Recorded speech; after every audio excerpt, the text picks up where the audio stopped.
coisa assim de 2 meses atrás, eu clicava num botão e começava a gravar. Agora tem que clicar em 3, 4 lugares para começar a gravar. Mas acho que agora começou a gravar. Então vamos lá. Então posso apagar aqui. Então, como eu disse, o plano para hoje... Ó, de novo, hein? Meu WhatsApp tá aqui. Anota, coloca na agenda. Ah, qualquer dúvida de matemática, não precisa ser de álgebra 1, pode ser de álgebra 2, pode ser de geometria, pode ser coisa da escola, se alguém ainda tiver no ensino médio, tiver com trabalho de escola para fazer, ou pode ser alguma coisa de professor, peguei a prova do ano passado da FUVEST, da FATEC, do Enem para resolver, fiquei com dúvida nesse exercício, manda também, tá? Então tá bom. Então o plano para hoje vão ser exercícios de probabilidade. Eu separei alguns aqui, e o primeiro deles que a gente vai fazer, ele exige que a gente trabalhe, eu vou colocar na lousinha. Esse exercício, ele exige que a gente conheça, trabalhe um pouquinho de conjunto para conseguir resolver o exercício. Então, eu vou pôr aqui.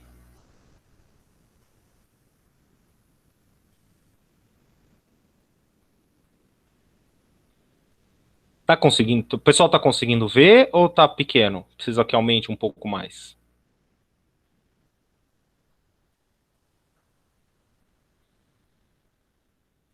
Vladimir falou que tá bom. Pessoal que tá no celular, que às vezes a imagem fica meio pequena, tá conseguindo ler? Ok, tá bom, tá bom. Bom, qualquer coisa avisa que eu tento aumentar um pouco mais. Esse exercício é do Enem, caiu no Enem alguns anos atrás.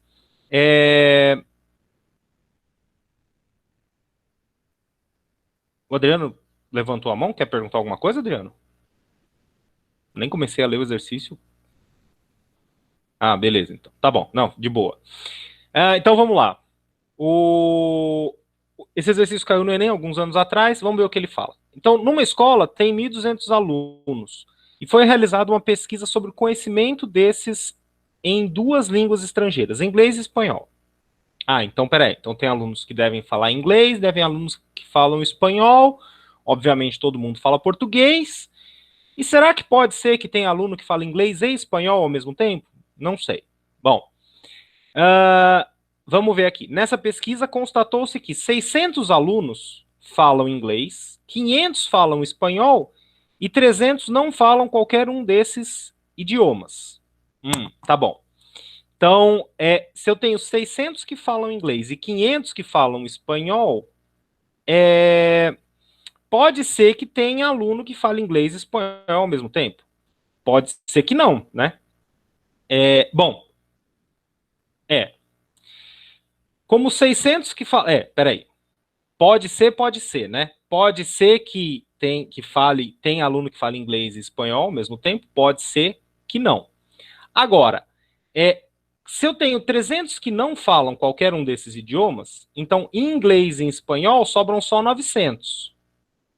Como 600 falam inglês e 500 falam espanhol, isso aqui já dá 1.100. É mais que aqueles 900. Ah, então eu tô com a suspeita de que tem gente que fala inglês e espanhol ao mesmo tempo, tá? Então, essa aqui é a primeira suspeita que eu tenho. E aí ele quer saber, escolhendo-se um aluno dessa escola ao acaso, e sabendo-se que ele não fala inglês, qual a probabilidade de que esse aluno fale espanhol? Vamos pensar. Então, primeiro de tudo, a gente tem que descobrir quantos alunos tem falando em cada grupo, né? Peraí, gente, só um minuto. Tem um negócio aqui, peraí.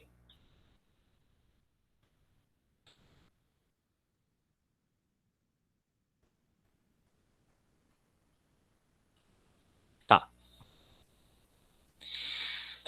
Então vamos lá. Ai, caramba. Eu não sei porque no meu computador tá aparecendo um aviso chato do Windows aqui. Eu tô tentando tirar, mas toda vez que eu tiro ele tá voltando, tá voltando. Acho que para vocês eu acho que não tá aparecendo, mas acho que agora parou. Bom, vamos ver se eu consigo continuar dando a aula. Desculpa. O Windows às vezes atrapalha a nossa vida, né? Bom, então vamos lá. Então, primeira coisa. percebi que é possível que tenha alunos que falem inglês e espanhol ao mesmo tempo, tá? Como que eu percebi isso? Eu vi que eu tenho, se 300 não falam qualquer um desses idiomas, e eu tenho 1.200 alunos na escola, então 1.200 menos 300, isso aqui dá 900 alunos que falam alguma coisa, ou inglês ou espanhol. Só que se eu somar 600 com 500, passa de 900. Então quer dizer que deve ter aluno que fala inglês e espanhol simultaneamente, ou seja, o cara foi contado aqui dentro dos 600 e a mesma pessoa foi contada aqui no 500, tá? Então essa é a primeira coisa que a gente tinha que perceber do exercício. E agora, como eu comentei, a gente vai usar um pouquinho de conjunto, de talvez a Fernanda, Fernanda, se não sou eu, é Fernanda, né? Talvez a Fernanda de Álgebra 2 tenha comentado alguma coisa de conjuntos com vocês, mas se não comentou, ou se você não lembra, não tem problema. Então, como é que a gente vai fazer? Eu vou criar aqui um conjunto com todos os alunos da minha escola. Então, aqui está a escola. Ô, caramba. Nunca vi caneta digital falhar. Aqui. Então, se essa aqui é a minha escola, aqui tem 1.200 alunos aqui dentro desse conjunto. Como ele falou, e aí eu sei que tem alunos que falam inglês, então aqui vai estar o grupo do inglês, e aqui vai estar o grupo do espanhol. Como o exercício falou que 300 não falam qualquer um desses idiomas, eu sei que fora do inglês e fora do espanhol ao mesmo tempo, tem que ter 300 pessoas. Então aqui fora tem 300 pessoas.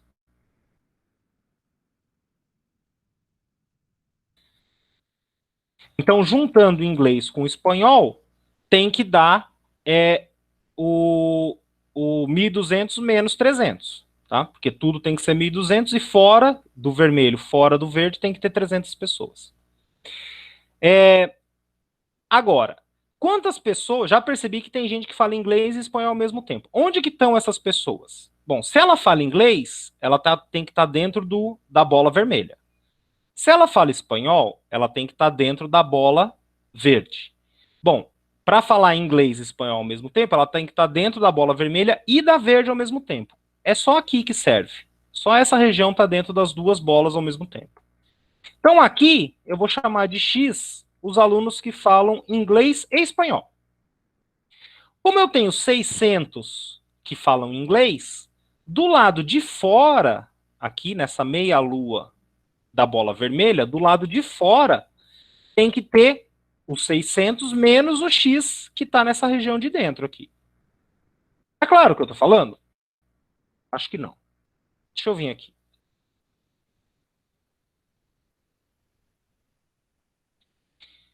Imagina que eu fale para vocês que em inglês eu vou usar outros números, não os que estão lá no enunciado. Eu tenho 400 pessoas que falam inglês. Espanhol eu tenho 100 pessoas. E inglês e espanhol, que falam as duas, tem 50 pessoas. Então vamos ver como é que fica meus conjuntos aqui. Se inglês e espanhol tem 50 pessoas, então dentro da bola vermelha e dentro da bola verde tem que ter 50 pessoas, simultaneamente, dentro das duas. Então aqui, nessa região aqui, nesse olho de gato, tem que ter 50 pessoas. Só que na bola vermelha, em inglês, tem 400 pessoas. Então, aqui fora, tem que ter 350. Para na hora que eu juntar com os 50 que estão lá, na bola vermelha der 400. Tá claro a ideia para todo mundo? E da mesma forma, aqui na bola verde, tem que ter 100 pessoas. Bom, se nesse pedaço aqui já tem 50 da bola verde, aqui fora tem que ter 50 também. Para dar os 100 que tem que ter dentro da bola verde. Tá? Essa é a ideia. A diferença é que nesse exemplo que eu estou fazendo, eu te falei quantas pessoas estão na intersecção, ou seja, estão simultaneamente dentro dos dois conjuntos. 50. No do problema do Enem, não. No problema do Enem, vamos voltar nele. No problema do Enem, ele não fala quantas pessoas simultaneamente tem aqui dentro. Mas ele fala que no inglês tem 600. Bom, como é que eu descobri quantas pessoas tinham fora? Eu peguei quantas tinham que ter na bola inteira e tirei o que estava simultaneamente na outra. Então, eu vou fazer a mesma coisa aqui. Eu vou pegar todo mundo que está na bola, 600, eu vou tirar o que está no olho do gato.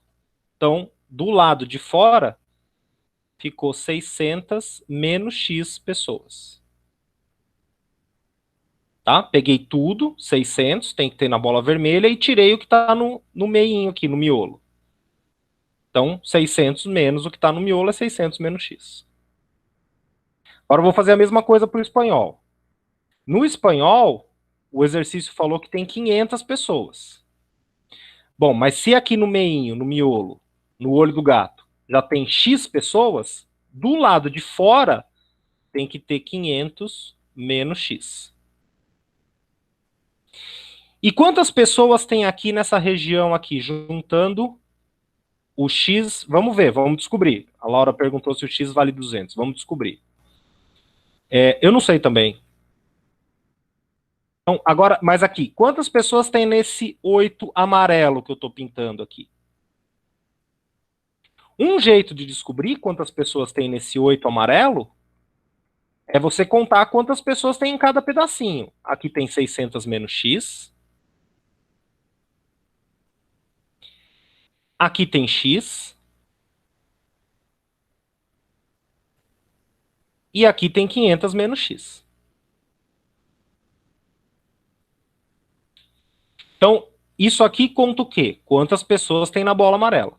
Que outra forma de descobrir quantas pessoas tem na bola amarela? Bom, se tudo é 1.200 e fora da bola amarela tem 300, então na bola amarela tem que ter 900. Faz sentido? Então eu descobri que isso aqui tem que ser 900.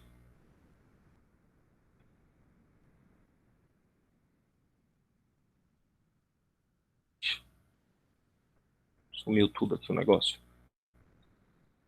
900. E aqui é 900. E agora isso aqui virou uma equação. Aí agora a gente caiu lá no mundo da Fernanda de álgebra 1.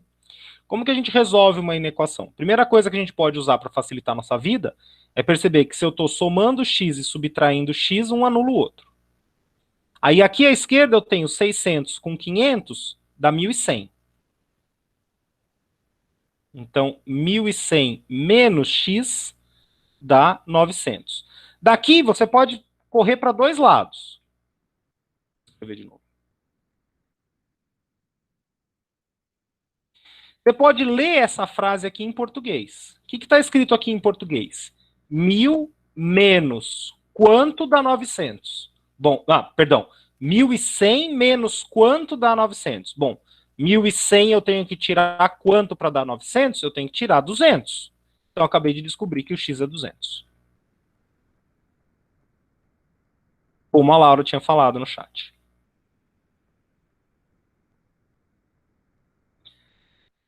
Foi assim que você fez, Laura? Ou você pensou diferente? Porque deve ter outra. Deve ter não. Com certeza tem outras formas de resolver para chegar em quantos alunos falam os dois ao mesmo tempo, né?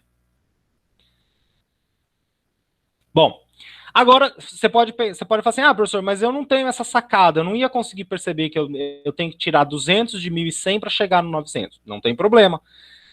Lá em álgebra 1, você deve ter aprendido a que é o que é a conta que a gente vai fazer, né? De qualquer jeito. A Laura falou que ela fez 1.200 menos 900. Sim, né? Não, peraí, 1.200 menos 900? 1.200 menos 900 dá 300, né? Não 200. Você fez 1.100 menos 900, aí tudo bem, aí tá certo. Que é a conta que a gente vai fazer agora na sequência. Então, se você não percebeu que 1.100 tira 200 dá 900, e por isso que o x é 200, você pode fazer, bom, lá em álgebra 1 você aprendeu a resolver a equação. Então, eu vou pegar esse menos x, passar para a direita, e esse 900 eu vou trazer para a esquerda. Então, eu vou ficar com 1.100. O 900 vai vir subtraindo. E o x que estava subtraindo, ele vai para a direita somando. 1.100 tira 900, é 200. E isso é x. E se 200 é igual a x, x é igual a 200. Tá? E a gente descobriu quanto que são os alunos que falam inglês e espanhol simultaneamente. Não é isso que o problema pede, né? Agora a gente vai ver o resto da questão, tá? Mas esse aqui é um passo importante para a gente chegar lá na frente. Então vamos continuar lendo. Escolhendo-se um aluno dessa escola ao acaso, e sabendo-se que ele não fala inglês, qual a probabilidade de que esse aluno fale espanhol? Bom, se ele não fala inglês, então. Outra coisa. Percebe aqui, né? Como ele falou, sabendo-se que eu estou no mundo da probabilidade condicional. Então, se eu for calcular a probabilidade, casos favoráveis dividido por casos possíveis, o possível não é mais o 1.200. Se ele não falasse nada desse sabendo-se, ou seja, se ele falasse simplesmente, qual a probabilidade do aluno falar espanhol? Então, se ele não falasse nada desse sabendo-se, então quantos são os casos possíveis? Os 1.200. Porque qualquer aluno da escola poderia ser escolhido ao acaso. Na hora que ele falou sabendo-se, aí você lembra que a gente está no mundo da probabilidade condicional. Ficou tudo a tela aqui. Então, a gente está. Isso aqui é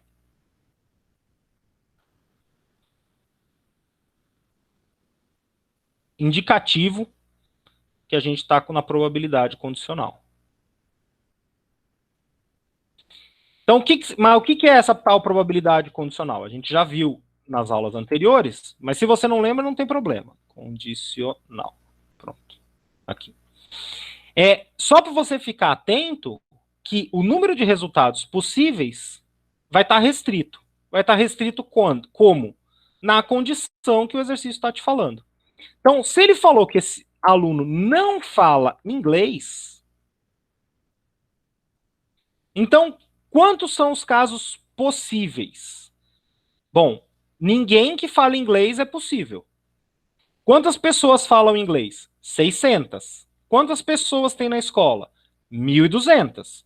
Bom, se eu tenho 1.200 e 600 não são mais possíveis de serem sorteados, então sobra só os outros 600. Então aqui eu tenho 600.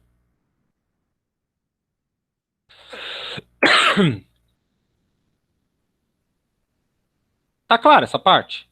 Como que a gente chegou aqui nesses 600? 1.200 menos 600. Então, 1.200 é o total de alunos, 600 é os que falam inglês. Por que eu subtraí? Por que eu tirei? Por que eu desconsiderei os que falam inglês? Porque ele falou aqui que o aluno não fala inglês.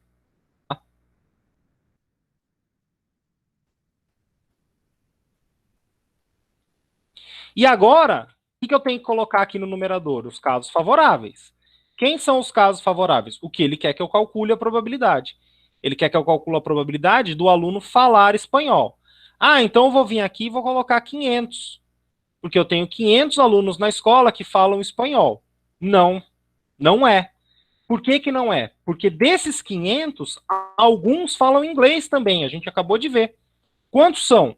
São 200 os que falam inglês e espanhol ao mesmo tempo.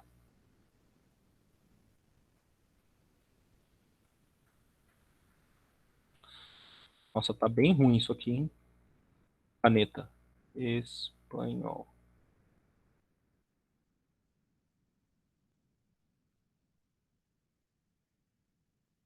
Mas ele está falando que sabe-se que não fala inglês. Então, esses 200 também não podem aparecer, nem nos casos favoráveis. Então, quantos sobram? Bom, então, se eu tinha 500 que falam espanhol, e desses 500, 200 também falam inglês, então sobram só 300. Então, aqui é 300. E aí, de onde veio esse 300? São os 500 do espanhol, menos os 200 que falam inglês e espanhol. Então, 500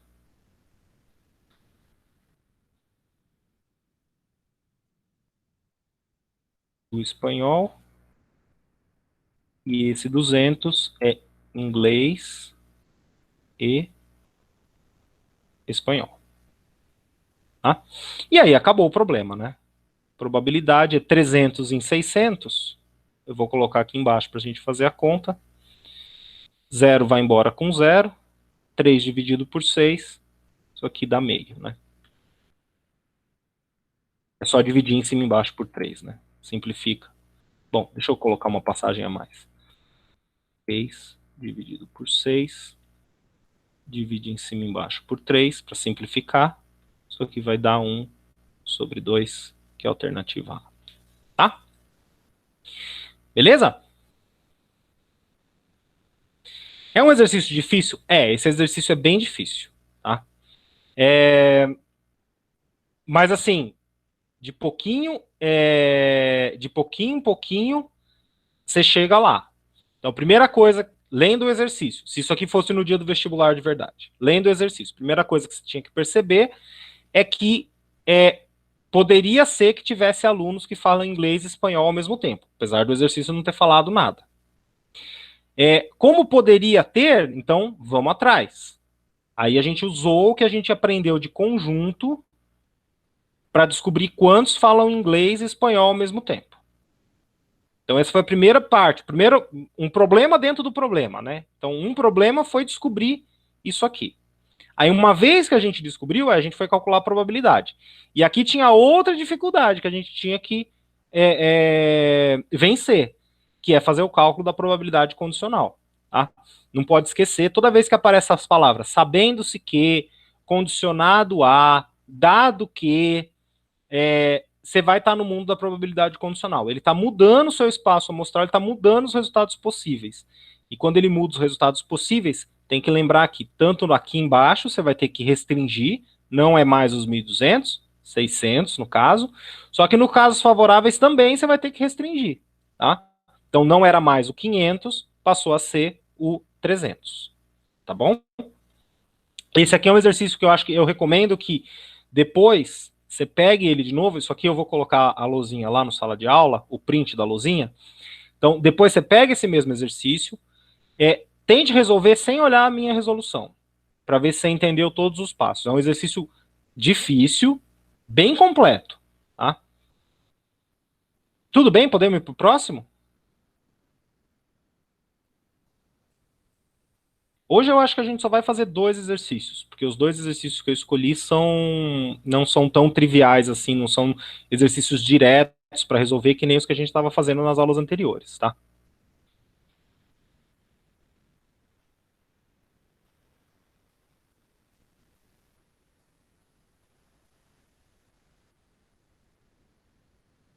O outro exercício é do Enem também.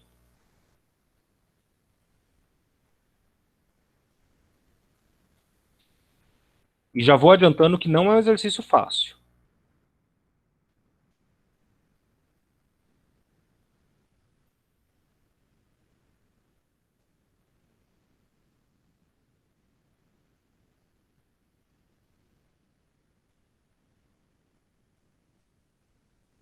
Mas assim, também, né? Eu tô falando que não é exercício fácil, mas também não é para assustar vocês, né?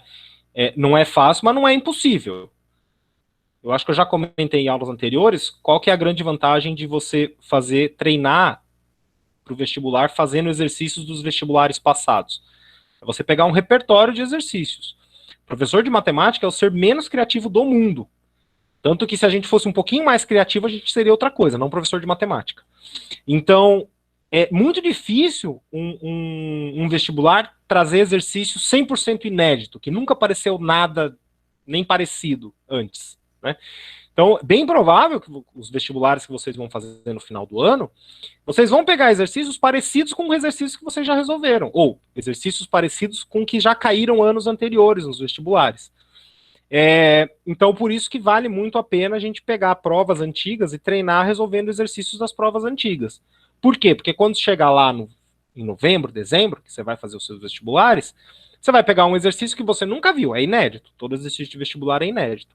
Mas aí, na hora que você pegar o exercício e falar assim, não, mas peraí, esse exercício está muito parecido com um que eu fiz já, que caiu, pode nem ser no mesmo vestibular, né? Você pode estar prestando o vestibular da FUVEST, você pode lembrar, não, mas esse exercício é muito parecido com um que eu vi na Unicamp, que caiu no vestibular da Unicamp 3 anos atrás. E aí você usa a mesma coisa para resolver esse da FUVEST, que você vai estar fazendo, que você havia visto no exercício que você treinou em casa. Tá? E muito provavelmente você vai conseguir resolver. Tá? Essa é a ideia. E por isso também, inclusive, que eu acho que vocês já notaram, que quando eu coloco lista de exercício, falar em lista de exercício, era para eu ter divulgado, publicado lá no Sala de Aula, a lista de exercício de probabilidade na semana passada. Eu não consegui terminar de editar a lista, né? Deixar ela diagramada bonitinha para colocar lá. Eu devo colocar amanhã, tá, gente? Então amanhã vai ter uma listinha nova de exercícios. Vocês podem perceber que nas minhas listas de exercício eu trago muitos exercícios de vestibular. Justamente para isso, para criar repertório. Para quando você chegar no seu dia do vestibular de verdade, você já ter visto vários exercícios parecidos. E aí, com um exercício parecido, é só fazer a mesma coisa no dia do vestibular que você fez com o exercício antes. E para resolver, que você vai conseguir resolver. Tá? Mas deixa de blá blá blá, vamos resolver exercício. Em um determinado ano. Tá. Então, peraí. Tirando o fato de que esse exercício aqui é bem difícil, por que eu trouxe esse exercício? Para mostrar que, às vezes, num exercício de probabilidade, você tem que usar esse diagrama aqui. Isso aqui chama diagrama de Venn. Então, isso aqui é uma ferramenta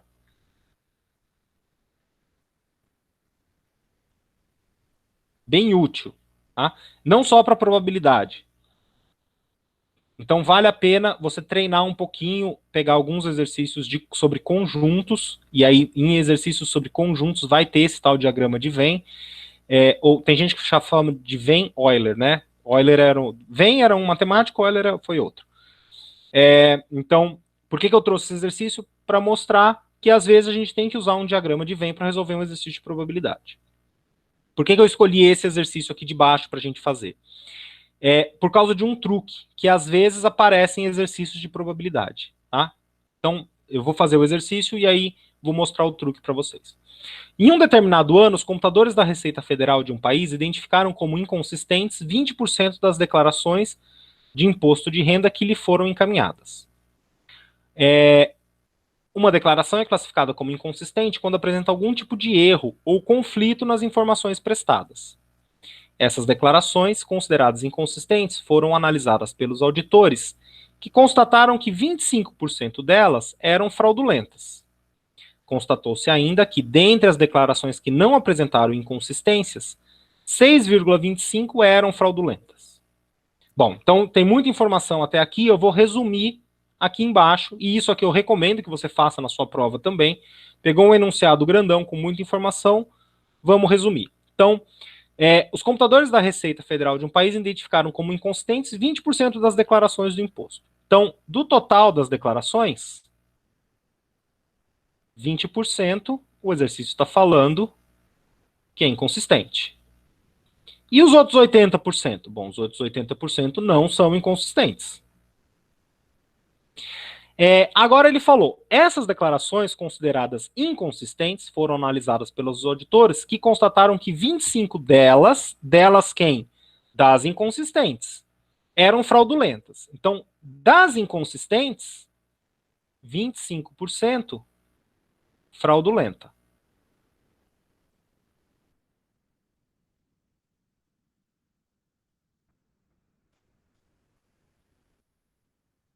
O fraude aqui. Bom, se 25% era fraudulenta, 75% era ok. Constatou-se ainda que, dentre as declarações que não apresentavam inconsistências, 6,25 eram fraudulentas. Então, das que não apresentaram inconsistências, 6,25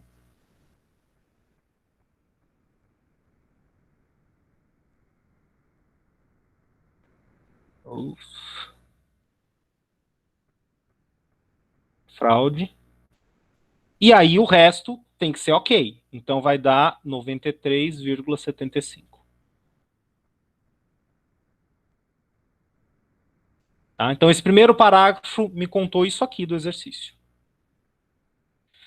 Agora ele pergunta: qual a probabilidade de, nesse ano, a declaração de um contribuinte ser considerada inconsistente, dado que, ó aquela palavrinha lá, dado que era fraudulenta. Bom, dado que, isso aqui é indício, é a dica, é o sinal de que eu estou no mundo da probabilidade condicional.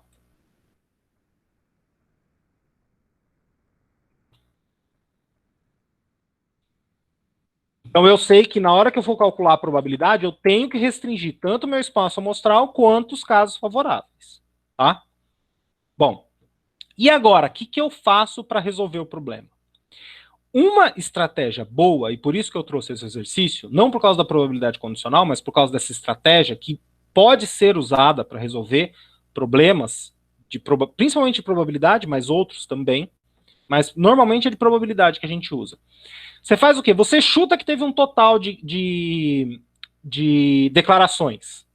Então, aqui, em um determinado ano, as declarações de imposto de renda. Quantas foram essas declarações? Não sei. Então, você chuta um número. Então, eu vou falar que o total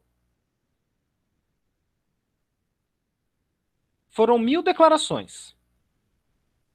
E agora vamos descobrir quantas são. Então, chuto 1.000 declarações. E agora vamos descobrir quantas estão em cada situação. Tá? Então, e agora, para fazer, eu vou montar uma tabelinha aqui embaixo. Então, a declaração, ela é inconsistente ou não é? E ela é fraudulenta ou ela é ok? E aqui vou montar a minha tabelinha.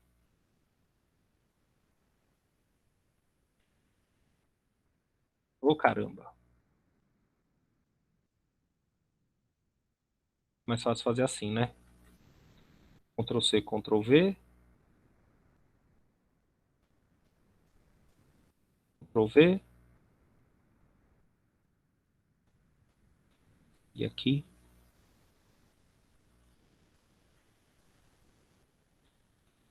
E aqui. Para que eu deixei esse espaço a mais? Aqui a gente vai colocar total. E aqui total.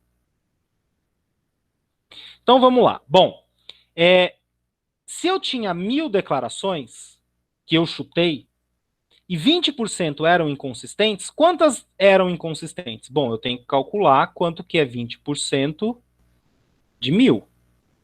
Como é que eu calculo isso? 20% é 20 sobre 100, o D vira vezes e o 1.000 é 1.000 mesmo. Como é que eu multiplico uma fração por um número? Ou, se você quiser, você podia usar decimal aqui, né? Coloca um embaixo, multiplica numeradores, vai ficar 20.000 dividido por 100, e aí você corta zeros, né? Então, no final, deu 200 declarações. Então, eu acabei de descobrir que inconsistentes são 200. Bom, se era 1.200 são inconsistentes, então tem que sobrar 800 aqui. Tá? Até aqui, tudo bem? Bom, aí agora, das inconsistentes, dessas 200 inconsistentes, quantas eram fraudulentas? 25%. Bom, então agora eu tenho que calcular quanto que é 25% de 200. Você pode fazer do mesmo jeito que a gente fez em cima. Escreve 25% como 25 sobre 100, multiplica por 200 e tudo, e você vai dar certo. Só que eu queria mostrar um truque. 25%, 25% de alguma... Bom, antes disso, se eu quisesse calcular 50% de 80, 50% não é metade? Então é só pegar 80 e dividir por 2. Faz sentido para vocês? 50% é metade. Então 50% de alguma coisa é metade da coisa. 25% não é metade da metade? Metade é 50%, metade disso é 25%. Então calcular 25% é só você fazer metade da metade. Pega o 200, divide por 2 e divide por 2 de novo. Tá? Então, ou seja, dividir por 4. Então, o truque para calcular 25% é dividir por 4. Então, isso aqui é 200 dividido por 4. 200 dividido por 4 dá 50. Tá? Então, eu acabei de descobrir que eu tenho 50 aqui. Bom, se era 200 inconsistentes e aqui veio 50, para cá só pode ter 150. E agora das não inconsistentes? Eram 800. 6,25. Deixa eu escrever assim. Aqui é 50, aqui é 150, porque senão não vai caber, né, para fazer o da linha de baixo. Agora eu preciso calcular 6,25% dos 800. Então vamos fazer 6,25% de 800. Bom, esse aqui não tem truque, a gente vai ter que fazer a conta na mão mesmo, né? O que é 6,25%? É 6,25 dividido por 100 vezes 800. 800 é 800 mesmo. Coloca um embaixo, multiplica frações, multiplica os numeradores, 6,25 vezes 800, dividido por 100. Bom, dividir por 100, você pode multiplicar primeiro e dividir depois, ou você já pode vir aqui e simplificar. E aí a conta que sobrou fazer é 6,25 vezes 8. Então vou fazer aqui do lado. 6,25 vezes 8. 5 vezes 8, 40. Vai 4. 2 vezes 8, 16. Com 4, 20. Vai 2. 6 vezes 8, 48. Com 2, 50. Quantas casas decimais? Eu tenho duas casas decimais aqui, então duas casas decimais no resultado. Deu 50,00 é 50. Uma coincidência, né? As fraudulentas deram 50 também no segundo caso, das não inconsistentes. Bom, e se era 800, aqui só pode ser 750. Tá? Com isso, eu posso montar a minha tabelinha. Então, quantas são inconsistentes fraudulentas? Bom, inconsistente fraudulenta, 50. Quantas são inconsistentes ok? Inconsistentes ok, 150. Inconsistentes ok, 150. Quantas são não fraudulentas, não inconsistentes fraudulentas? 50. Então, não com fraudulento, 50. Não fraudulento, 50. E quantas são não inconsistentes e ok? 750. Então, aqui deu 750. Vou fazer os totais. Aqui é 100. Aqui é 900. Não, é 900. Aqui vai dar 200. E aqui vai dar 800. E o total geral, tanto faz se você somar por aqui, ou se você somar por aqui, tem que dar o mesmo valor. Inclusive, é bom somar nos dois jeitos, para você ver se você não comeu bola em alguma conta, né? Tem que dar 1.000. 900 com 100 dá 1.000. 800 com 200 dá 1.000 também. Então, acabou. Descobri aqui.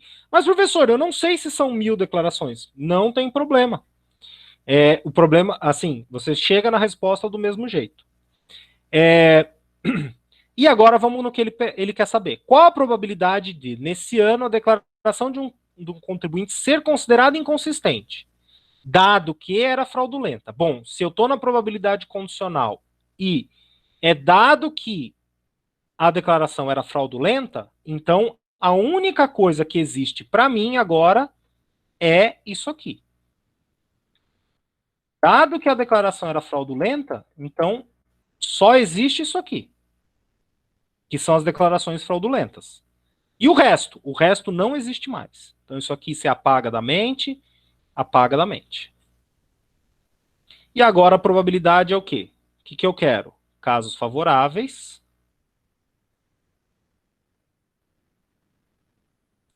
dividido pelo número de casos possíveis. Quantos são os casos possíveis? Possíveis são as declarações fraudulentas. É o total, 100.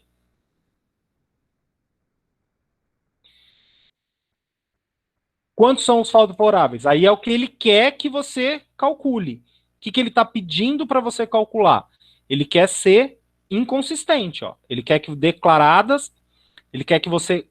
A probabilidade da declaração ser inconsistente.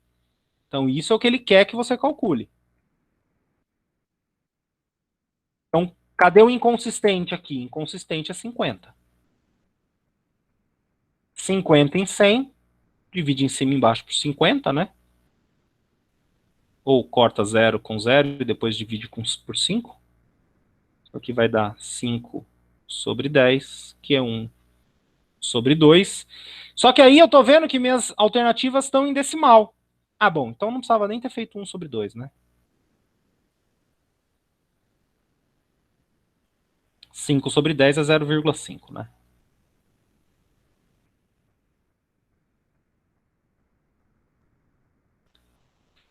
E aí sim, alternativa E. Tá? Difícil esse exercício? Esse é um dos exercícios de probabilidade mais difíceis que caiu no Enem já, tá?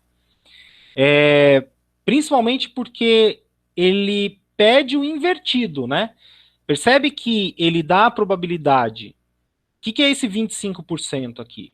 Você pode interpretar que isso aqui é a probabilidade dela ser fraudulenta, dado que era inconsistente. O que ele pede para você calcular?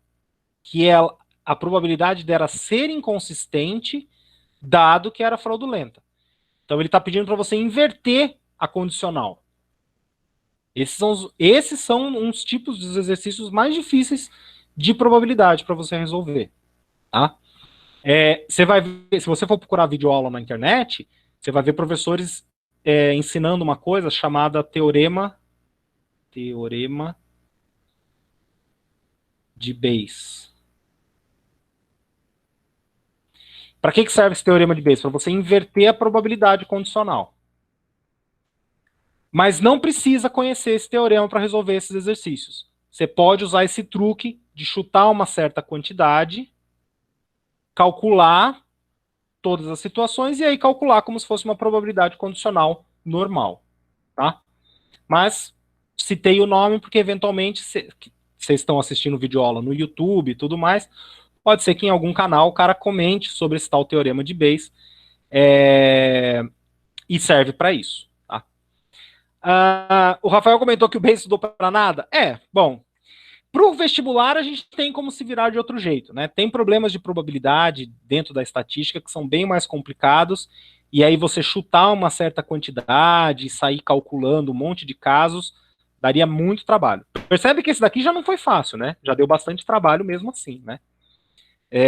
A gente teve que calcular bastante coisa, né? A gente teve que montar no fundo essa tabelinha aqui, tá? Beleza, gente?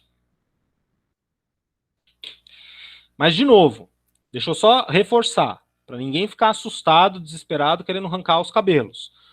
Os dois exercícios que a gente fez hoje são exercícios bem difíceis, tá? Esse aqui é um dos exercícios mais difíceis de probabilidade que apareceu no Enem, mas o que é para guardar desse exercício? Que a vida é difícil? Não. Tudo bem, a vida é difícil. Mas guarda esse truque aqui, de você chutar uma certa quantidade e aí sair calculando as coisas para você poder calcular a probabilidade que você quer, tá? E do... Opa, mexeu tudo aqui. E do primeiro exercício lá de cima... Ixi, travou minha luzinha agora. Ah, voltou. Então, e do primeiro exercício aqui de cima, Também é um exercício difícil, caiu no Enem, é um exercício difícil esse daqui. O que é para guardar desse exercício? Que você pode fazer mão desse tal diagrama de Venn para resolver exercício de probabilidade. Alguns exercícios de probabilidade, não são muitos, não são todos, não são nem maioria, fazem uso desse recurso aqui. Tá? Então vale a pena treinar um pouquinho esse tal diagrama de Venn para resolver exercício de probabilidade. Como eu havia comentado, o exercício, quando o espaço amostral não é equiprovável, vai ficar para a semana que vem. Tá? E esse exercício fecha o nosso curso de probabilidade. Beleza, gente? Boa semana. Qualquer dúvida, tá aqui meu WhatsApp para mandar mensagem. Tá? Amanhã vai ter exercícios de probabilidade lá no sala de aula. Beleza, gente? Abraço.